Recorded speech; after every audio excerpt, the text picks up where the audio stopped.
পাপের ফল কি মানুষ সত্যিই পায়? আমাকে অনেকে জিজ্ঞাসা করেছিলেন কথাটা। জানেন তো, আমি বলেছিলাম পাপের ফল বলতে আপনারা ঠিক কি বোঝেন? খারাপ ফল, তাই তো? নিশ্চয়ই ভাবেন না পাপের ফল শুভ হয়। আসলে এটা হতেই পারে না, এটাই ভাবেন তো। এবার আপনাদের দস্যু রত্নাকরের গল্প বলি। আপনারা সবাই জানেন তিনি পথিকদের কাছ থেকে ধনরত্ন লুণ্ঠন করতেন। কেউ দিতে রাজি না হলে তাকে হত্যা করতেও তার হাত কাঁপত না। তিনি ভাবতেন এটাই তার পেশা, তার উপার্জন। এভাবেই চলছিল। একদিন নারদ মুনি এলেন, বোঝালেন, এই যে তুমি এত পাপ করছো, এর ভাগ কে নেবে? রত্নাকর বললেন, কেন? যাদের জন্য করছি, আমার পিতা, মাতা, স্ত্রী, পুত্র। নারদমুনি মুচকি হেসে বললেন, যাও, সত্যিটা জেনে এসো। রত্নাকর সেদিন বুঝেছিলেন পাপের ফল যে পাপ করে তাকেই বহন করতে হয়, কেউ তার ভাগ নেয় না। আমার বলার উদ্দেশ্য কিন্তু এটা নয়। আমার প্রশ্ন এবার আপনাদের কাছে। আপনারা সবাই জানেন দস্যু রত্নাকর পরবর্তী সময়ে রাম নাম জপ করে হয়েছিলেন বাল্মীকি মুনি, রামায়ণের রচয়িতা। তাহলে তিনি যদি এত পাপ করে থাকেন, কিভাবে হয়ে উঠলেন সকলের সম্মানীয় ঋষি বাল্মীকি, মহামুনি বাল্মীকি, রামায়ণের রচয়িতা? তিনি কি পাপের ফল পেয়েছিলেন? যদি পেয়ে থাকেন সেটা কি খারাপ ফল? আর যদি পেয়ে না থাকেন, কেন পেলেন না? আপনারা ভাবুন। আমি এবার দ্বিতীয়টা বলি। প্রাচীনকালে যারা ব্যাধ ছিলেন, আর আজ মানে আজকের জীবনে যারা পশু পাখি জবাই করেন, মাংস হিসাবে বিক্রি করে সংসার চালান, তারা কি পাপী? তারাও কি তাদের পাপের বোঝা বহন করে চলেছে? আর যখন সে পাপের ফল তারা পাবে, সেটা কি খারাপ ফল? ভাবুন। যদি কোনো উত্তর খুঁজে পান কমেন্টে লিখুন, আমি দেখব। আজকের এই ভিডিওতে আমি প্রাচীন শাস্ত্র এবং গীতার আলোতে এই কঠিন সত্যের মুখোমুখি হব, আপনাদেরও নিয়ে যাব। কেননা আমরা প্রতি মুহূর্তে ভাবি পাপ করে ফেলছি না তো, কিংবা কেউ যদি পাপ করে থাকি, যে কাজগুলোকে আমরা পাপ বলে মনে করি, সেই কাজগুলো যদি আমরা করে ফেলি, সেটা জ্ঞানত হোক বা অজ্ঞানত হোক, তার ফল নিয়ে আমরা ভাবতে শুরু করি। আবার কেউ কেউ ভাবেনও না, তিনি যে পাপ করছেন সেটা মনেই করেন না। কাজে একটু ধৈর্য ধরে আপনারা শুনুন। যেটা বলছিলাম, রত্নাকর তো বাল্মীকি হলেন, তাহলে তার শাস্তি কোথায় গেল?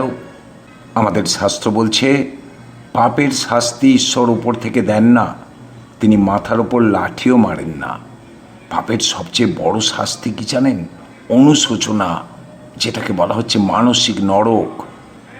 রত্নাকর যখন বুঝলেন তিনি একা, তখন তার মনের ভেতর যে তীব্র আত্মগ্লানি এবং মানসিক কষ্ট তৈরি হয়েছিল, সেটাই ছিল তার পাপের প্রথম ফল। এতদিন কিন্তু তিনি ভাবতেন না।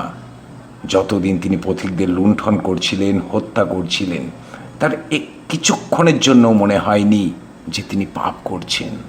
কিন্তু যেদিন নারদ মুনি তাকে বললেন, যেদিন স্ত্রী, পুত্র, পরিবার তার পাপের ভাগ নেবে না জানলেন, সেদিন আত্মগ্লানি সৃষ্টি হয়েছিল।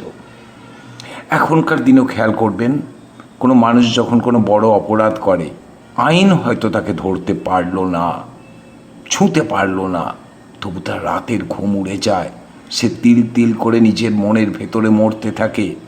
এটাই হলো পাপের তাৎক্ষণিক শাস্তি। বাল্মীকিকে বছরের পর বছর কঠোর তপস্যা করতে হয়েছিল। তার শরীর ঢেকে গিয়েছিল উই পোকাতে।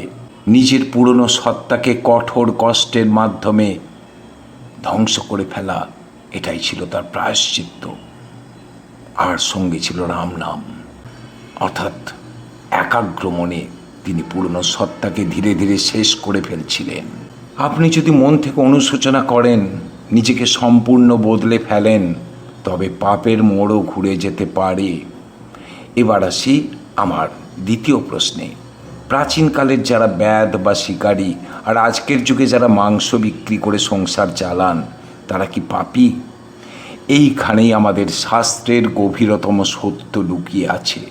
আপনাদের মনে হতে পারে একটা জীবকে হত্যা করা তো হিংসা, তাহলে এটা পাপ নয় কেন? এর উত্তর হলো মনোভাব, ইংরাজিতে যেটাকে বলা হয় ইন্টেনশন।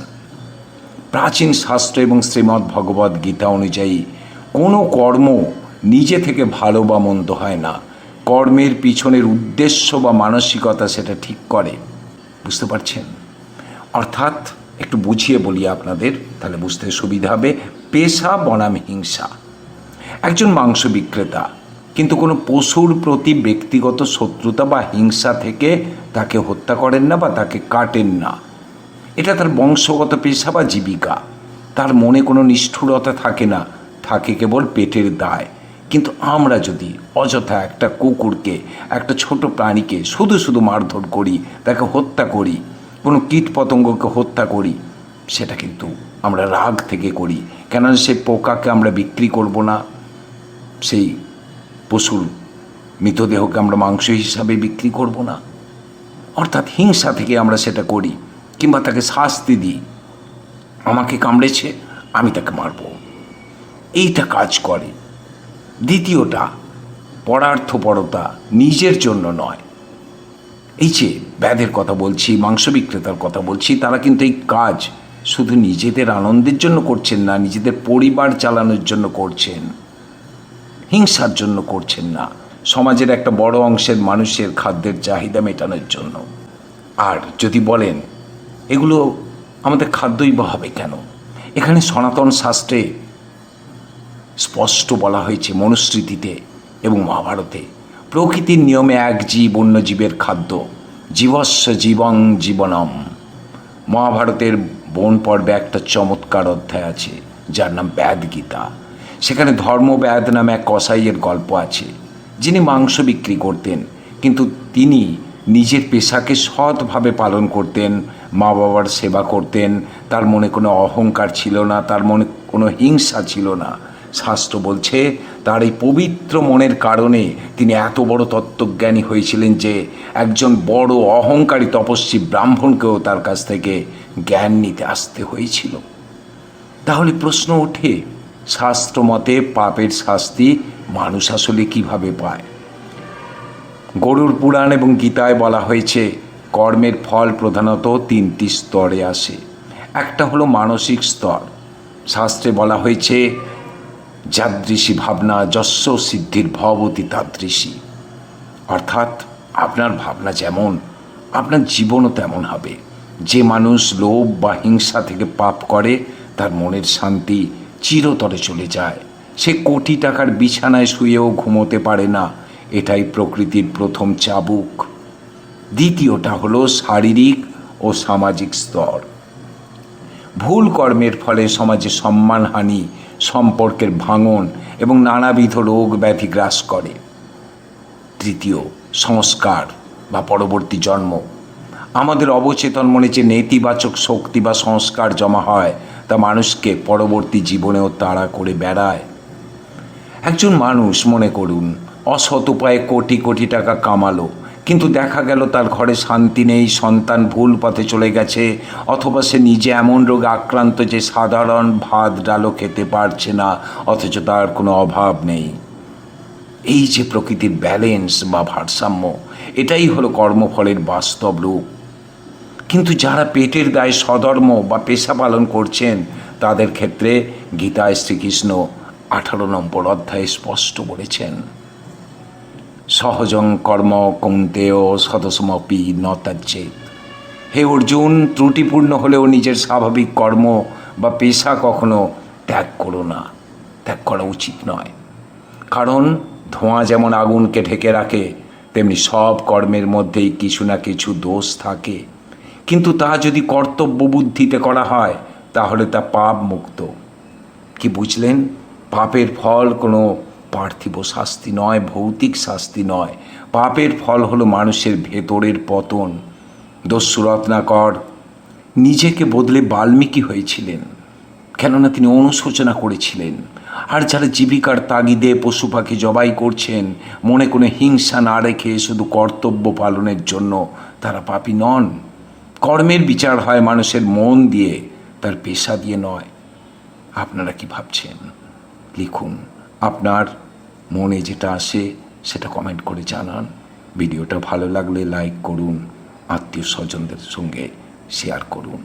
আর গভীর আধ্যাত্মিক ও শাস্ত্রীয় আলোচনা শুনতে এই চ্যানেলটি সাবস্ক্রাইব করতে পারেন।